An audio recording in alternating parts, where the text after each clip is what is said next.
गांव में पहुंचकर ज्ञात हुआ कि योगीराज गंगोत्री चले गए हैं और कुछ दिन वहीं रहेंगे। निराश होकर सोच रहा था कहाँ जाऊं, यमुनोत्री या उत्तरकाशी। एक पहाड़ी से पूछने पर उसने बताया गांव के रास्ते यमुनोत्री पास ही है और सड़क बहुत घूमकर गई है। यमुनोत्री से उत्तरकाशी के लिए भी एक पगडंडी जाती है। वहां से दूरी केवल 5-6 मील या और भी कम है।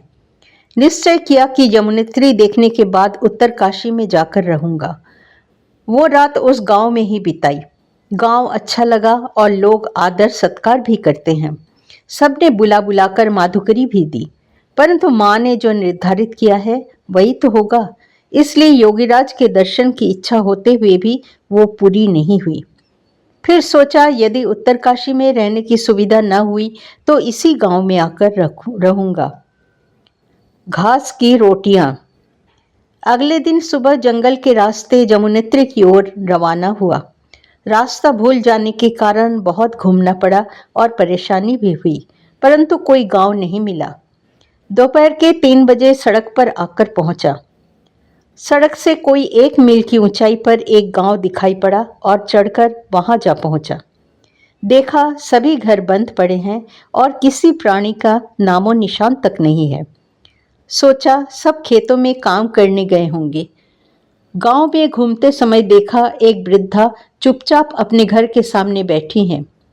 मुझे देखते ही मेरा स्वागत करके बैठने का आसन दिया। मैंने पूछा गांव इतना खाली खाली क्यों है, सब खेतों में गए हैं क्या? वृद्धा ने लंबी सांस लेकर कहा, बाबा जी, पुरुषों में से कोई गांव में नहीं है, केवल 2-3 वृद्ध और हम स्त्रियां ही हैं। 3 साल से यहाँ फसल नहीं हुई, घर में खाने को कुछ नहीं है, इसलिए आदमी सब नीचे अर्थात मैदानी अंचल में मजदूरी करने गए हैं। बाद में लौटकर अनाज खरीदेंगे। महिलाएं यहाँ से 5 मील दूर जंगल में घास लाने गई हैं।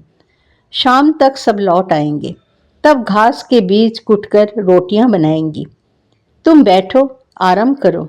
बहू के लौटने पर रोटियां बनने में देर नहीं लगेगी। तुम भिक्षा करके कल सुबह जाना। क्या करूं, घर में एक भी रोटी नहीं है, नहीं तो तुम्हें जरूर देती। भगवान न जाने कब हमारे ये दुख दूर करेंगे। मैं उनके दुखों की बात सुनकर अपने आंसू न रोक सका। हे भगवान, इन पवित्र करुण हृदय पहाड़ियों को इतना कष्ट क्यों है? तुमने इन्हें मनुष्य जन्म दिया है तो इनका पालन करने में इतनी कातरता क्यों दिखा रहे हो? ये बात सभी कहते हैं कि जिन्होंने मुख दिया है वे ही खाने को भी देंगे। तुम खाने को तो अवश्य देते हो, लेकिन साथ ही साथ इतने दुख भी देते हो। यह सृष्टि क्यों है? तुमने इन दुखों की क्यों रचना की है? इसके द्वारा तुम्हारा क्या उद्देश्य पूरा हो रहा है? तुमको आनंदमय कहते हैं, परंतु तुम्हारी सृष्टि इतनी दुखमय क्यों है? सत्यदृष्टा ऋषियों ने लिखा है, इसकी आनंद से ही उत्पत्ति होती है, आनंद में ही स्थिति रहती है और अंततः यह आनंद में ही विलीन हो जाती है। लेकिन जो प्रत्यक्ष देख रहा हूँ उसमें तो यह कहीं भी सत्य नहीं दिखता। यदि कहीं एक आना आनंद है तो उसके साथ 15 आने दुख है। यह सत्य है या वो? यह दुख क्यों? यह सृष्टि क्यों? ये सारी बातें हृदय में उठकर एक विराट झंझावत की सृष्टि करने लगी। उनके दुख देखकर पीड़ा हुई और इतने दुखों के बीच भी उनकी अतिथि परायणता और ईश्वर पर अटल विश्वास देखकर मन और भी विचलित हुआ। मैं निरुपाय हूँ। प्रभु ने मुझे ऐसी क्षमता नहीं दी जिससे उनके दुख दूर कर सकूं। सहायता तो दूर की बात, उल्टे मैं ही उनके पास अन्य प्रार्थी होकर आया हूँ। हाय रे भाग्य विधाता, तुम्हारा परिहास बड़ा ही कठोर है। आहा, कितना उदार प्राण है इनका। घर में अन्न नहीं है, घास के बीज की रोटी बनाकर खाते हैं तो भी मुझसे ठहरने का आग्रह कर रहे हैं।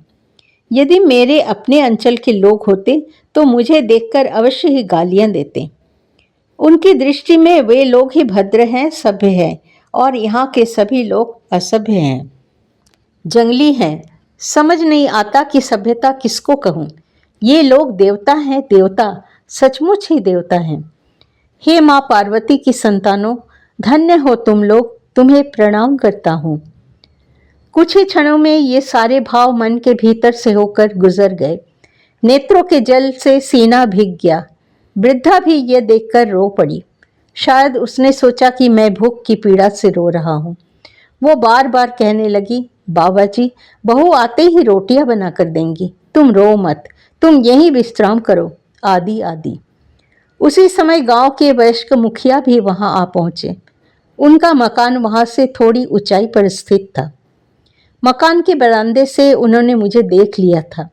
वे आते ही बोले, महाराज, मेरे घर खाने चलिए, भोजन तैयार है।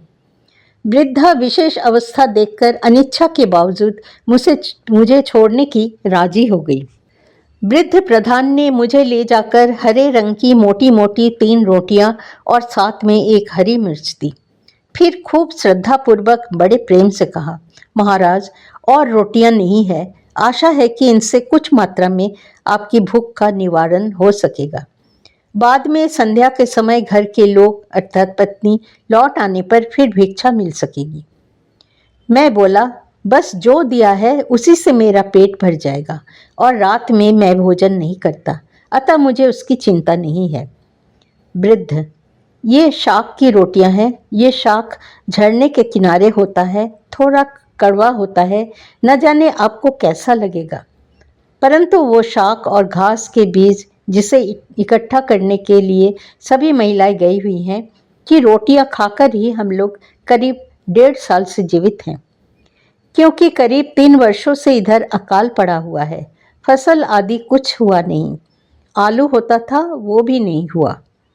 असमय अधिक वर्षा तथा बर्फ पड़ने से सब नष्ट हो गया। मैं बोला, जब तुम लोग यही रोटियां खाकर जीवित हो और मैं तुम लोगों के द्वार पर भिक्षा के लिए आया हूँ, तो लगता है कि जो कुछ तुमने दिया है इसी से मुझे तृप्ति हो जाएगी। भगवान तुम लोगों के दुख दूर करे, यही मेरी हार्दिक प्रार्थना है। रोटियां लेकर मैं गांव के बाहर एक स्वच्छ झरने के किनारे खाने गया, परंतु एक टुकड़ा मुंह में डालते ही पता चला कि रोटी बिल्कुल कुनैन के समान कड़वी है और उल्टी की प्रवृत्ति होने लगी। तथापि पेट में तो चूहे कूद रहे थे। मैं सोचने लगा, बिना खाए भी तो काम नहीं चलेगा, न जाने अन्न दोबारा फिर कब मिले, अतः इसी को खा लेना उचित है, क्योंकि यही खाकर तो ये लोग जीवित हैं। मैं सन्यासी हूँ, सब छोड़कर आया हूँ। जो भी खाने को मिल गया है उसी को प्रेम के साथ खाना ही मेरे लिए उचित है। अनायास प्राप्त अन्न ही तो मेरा भोजन है। इनके पास जो है वही तो मुझे दिया है। गृहस्थ के पास जो होगा उसी में से तो वो सन्यासी को देगा, उसी में मुझे संतुष्ट रहना चाहिए। आहा, ये लोग कितने कष्ट में हैं।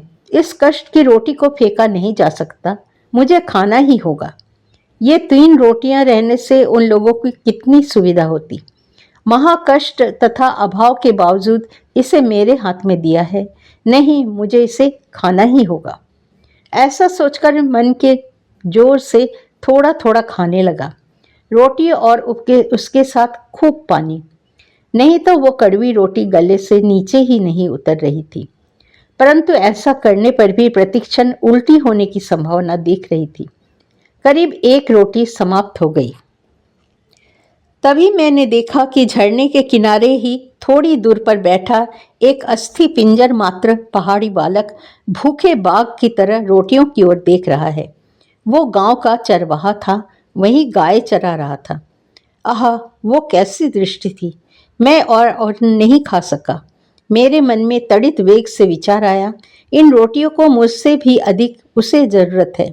मैं सन्यासी हूँ, अन्न के अभाव में यदि मेरी मृत्यु भी हो जाए तो इससे दुनिया की कोई हानि नहीं होगी, बल्कि समाज का थोड़ा बोझ ही कम होगा। उसे पास आने के लिए इशारा किया। बुलाते ही वो प्राय दौड़ते हुए ही मेरे पास चला आया। उसकी निगाह लगातार रोटियों पर ही लगी थी। रोटियां उसके हाथों में दे दी। उसने बिना कुछ कहे या मुझसे कुछ सुनने की अपेक्षा किए क्षण भर में उन्हें गपागप खा डाला। उसे थोड़े जल की भी आवश्यकता नहीं हुई। इसके बाद वो कृतज्ञतापूर्ण दृष्टि से मेरी ओर देखा, एक छोटा सा नमस्कार करके पहले जहां बैठा था वही वापस चला गया। आहा, जिस रोटी को मैं कैसे भी नहीं खा पा रहा था, वो उसे अमृत के समान खा गया। यह देख मैं चकित रह गया। पेट दियो सो पाप दियो है। मन में कवि ब्रह्मानंद की यही उक्ति उदित होने लगी। यह सृष्टि क्यों रची गई है? इसका अंत कहाँ है? इन दुखों का अंत कहाँ है? सोचते सोचते सृष्टिकर्ता के प्रति अभिमान से हृदय परिपूर्ण हो उठा। दुख दग्ध चित्त पीड़ा से छटपटाने लगा, आंसू बहने लगे, परंतु दुख का अंत तो हुआ नहीं।